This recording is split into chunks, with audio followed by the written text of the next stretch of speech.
قتل کر دیا گیا, کبھی خط نہیں لکھا. نواز شریف نے ممبئی حملوں کی ذمہ داری پاکستان پر ڈال دی, کبھی خط نہیں لکھا. پاناما اور دبئی لیکس میں اربوں ڈالر پاکستانیوں کے نکل آئے, کبھی خط نہیں لکھا.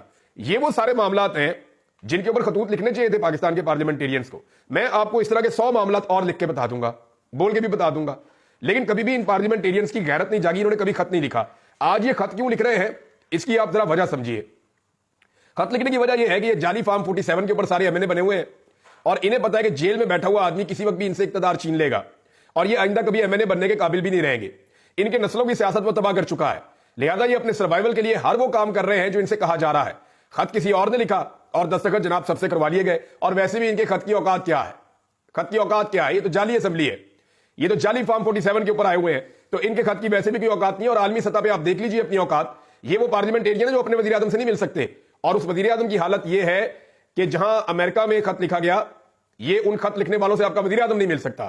تو حالت تو پاکستان کی یہ ہے. اب کچھ اور خبریں ہیں وہ میں آپ کے ساتھ شیئر کر دیتا ہوں. نمبر 1, چین اور پاکستان کے حوالے سے ایک چیز کا اظہار کیا جا رہا ہے. یہاں پہ طارق حبیب صاحب کا ایک ٹویٹ ہے, وہاں سے میں آپ کو پڑھ کے سنا دیتا ہوں کہ ایکچولی اس کے پیچھے جو کہانی بیان کی گئی ہے وہ کہانی ہے کیا. یہ کہانی جو ہے وہ جرنلسٹ نے طارق حبیب صاحب انہوں نے بیان کی ہے. اس سے پہلے یہ کہانی جو ہے وہ میں نے سنی نصرت جاوید صاحب سے بھی. تو ہوا یہ کہ پروگرام ایسے بڑا پاکستان کا کہ چین کے ساتھ بھی تعلقات خراب کر دیے. اسحاق ڈار صاحب کو یہ لگا کہ شاید جیسے پاکستانی ہمارے غلام ہے, یہ چینی بھی ہمارے غلام ہے. اب ہوا یہ کہ ایک تھنک ٹینک نے چین سے تعلقات کے حوالے سے پروگرام منعقد کیا تھا, اور اس میں چین کے سفیر کو بھی بلایا گیا تھا.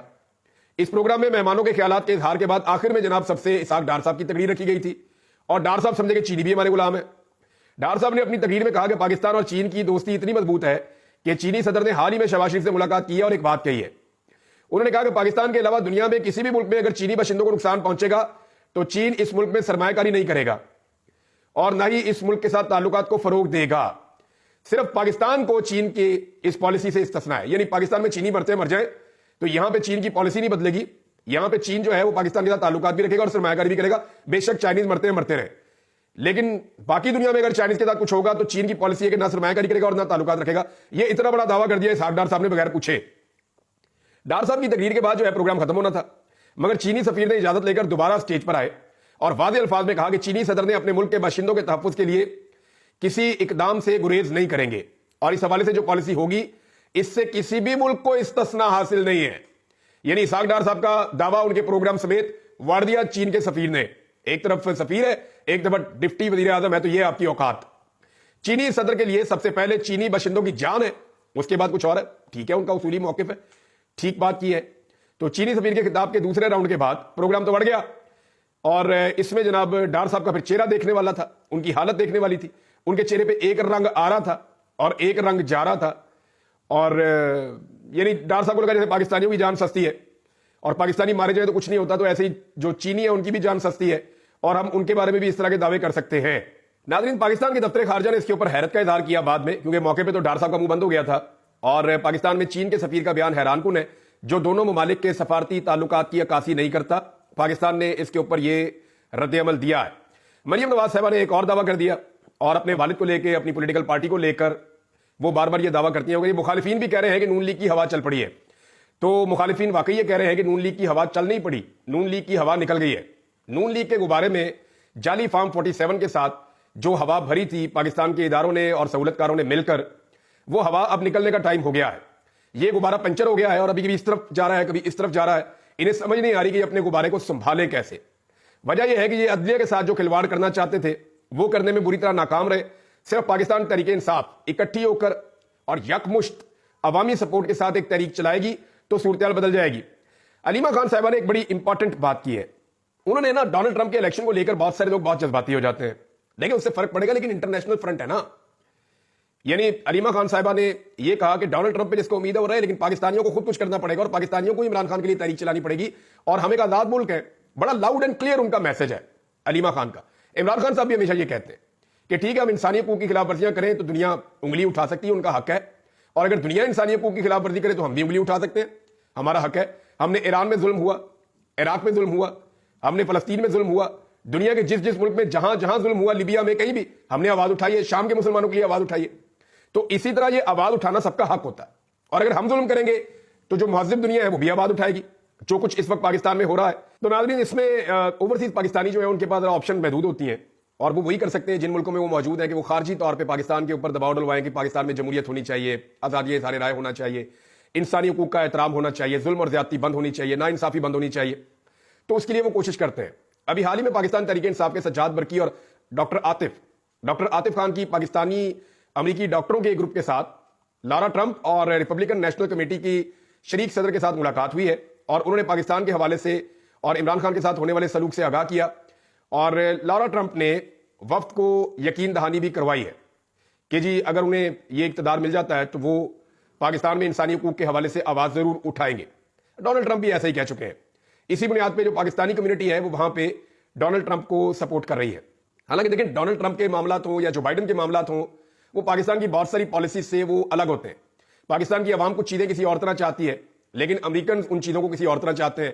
تو یہ تو اختلاف رہے گا، لیکن جو کم سے کم اتفاق ہو سکتا ہے وہ اس بات پہ ہو گیا جو بائیڈن کی پارٹی کے ساتھ نہیں ہو سکا اور ٹرمپ کی پارٹی کے ساتھ ہو گیا، کہ پاکستان میں انسانی حقوق کی خلاف ورزی کے حوالے سے وہ اپنی آواز اٹھائیں گے.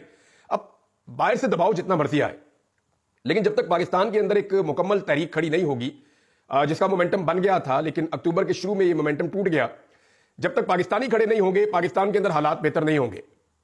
عمران خان صاحب بار بار اس بارے میں بات کرتے رہتے ہیں اور ان کی پارٹی بھی اس بارے میں زور دیتی رہتی ہے. شیر عبد المروت صاحب جو ہے وہ واپس خبروں میں آ گئے ہیں اور کچھ چیزیں انہوں نے ایسی کی ہیں جس کے بعد سوشل میڈیا کے صارفین بھی ان کے اوپر تنقید کر رہے ہیں. وجہ یہ ہے کہ مروت صاحب نے کہا جی میرے پاس 30-40 ووٹ تھے سپریم کورٹ بار ایسوسی ایشن کے الیکشن میں، لیکن حامد خان کیونکہ سامنے حامد خان کا گروپ تھا تو میں نے حامد خان کو ووٹ نہیں ڈالا.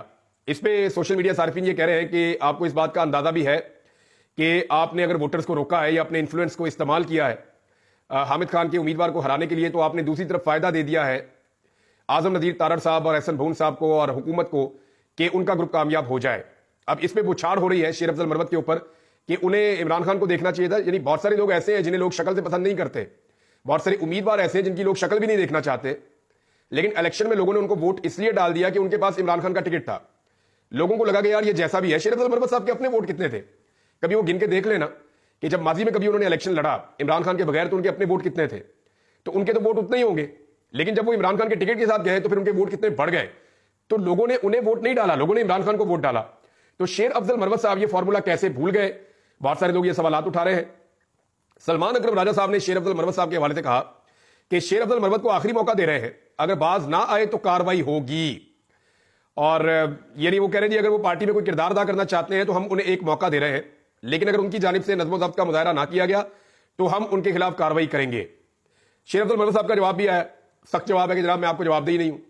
اور وہ ڈائریکٹلی سمجھتے ہیں کہ وہ عمران خان کو جواب دیں، لیکن جب آپ ایک پولیٹیکل پارٹی میں ہوتے ہیں، ایک سسٹم میں ہوتے ہیں، تو پھر آپ کو اس پولیٹیکل پارٹی کی پالیسی کو فالو کرنا پڑتا ہے اور آپ کو مل کر چلنا پڑتا ہے باقی سب لوگوں کے ساتھ. آپ اپنا الگ ایک وہ معاملہ نہیں کر سکتے. لیکن شیر افضل مروت تو پھر شیر افضل مروت ہے. آپ کو آئیڈیا ہے کہ وہ ہمیشہ خبروں میں رہتے ہیں اور تنقید کی زد میں بھی رہتے ہیں. پاکستان تحریک انصاف کے اندر دھڑے مختلف، کوئی انہیں سپورٹ کرتا ہے اور کچھ دھڑے ان کی مخالفت بھی کرتے ہیں، اور وہ یہ کہتے ہیں کہ شیر افضل مروت صاحب کو ڈسپلن کے اندر رہنا چاہیے. اب یہ ووٹ نہ ڈالنا جو ہے یا اس قسم کا دعویٰ کرنا یہ بڑی عجیب چیز ہے. ان کا ایک اور بیان بھی آیا تھا کہ نواز شریف جب تک نہیں چاہیں گے عمران خان باہر نہیں آئیں گے. تو میں اس سے اتفاق نہیں کرتا.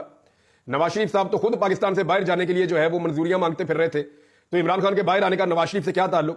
نواز شریف تو وہ شخص ہے جو وزیر اعظم بننے پاکستان میں آیا، لیکن بڑی مشکل سے ایک فارم 47 ان کو ملا جس پہ وہ MNA بنے، ممبر قومی اسمبلی.